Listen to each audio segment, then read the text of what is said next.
Bonjour, aujourd'hui, poêlée de panais aux oignons. Voilà, tout est épluché. On va les rincer, puis les couper. Alors pour le panais, on commence par faire je sais pas comment appeler ça, une tranche, puis on tourne d'un quart de façon à ce que ce côté qui est en contact avec la planche soit plat.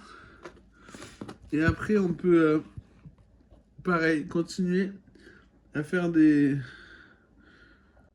tranches. Puis, dans un sautoir, on met un peu d'huile, on attend que ça chauffe, puis on répartit l'huile quand c'est chaud. De l'huile d'olive. On vient griller le panais. Il faut trouver des solutions pour quand c'est pas coupé plat. Là, par exemple, là j'ai mis plein de morceaux parce que ça faisait une bosse, un trou, un endroit où ça grillerait pas. Pendant ce temps, Robot coupe l'éminceur le plus fin. On vient passer les oignons. Voilà. Il est bien grillé. Bon, là, c'est un peu trop, c'est pas grave. Il est bien grillé des deux côtés. Je viens de me rendre compte que j'ai oublié de peser.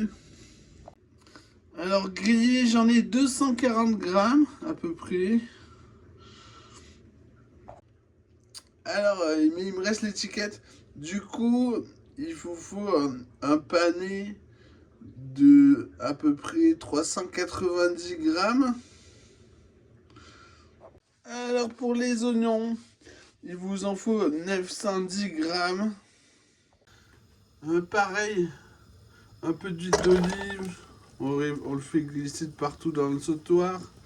On va y faire colorer les oignons caramélisés en remuant régulièrement.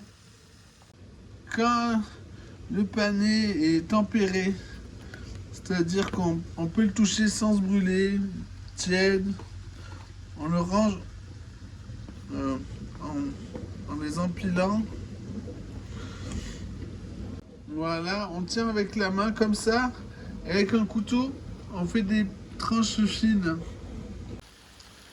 Alors la façon la plus rapide de caraméliser des oignons, c'est de les remuer une fois dorés dessous. Et on peut faire ça avec le nez. On vient renifler les vapeurs, si ça sent le grillé ou pas. Ça s'appelle aussi jouer avec le feu. Voilà. Et ça ira comme ça. Le sautoir était plein à ras-bord. Hein. On met dans un petit saladier qu'on met dans de l'eau froide. Et pendant que ça trempe, que ça refroidit, on vient couper les oignons, les hacher grossièrement.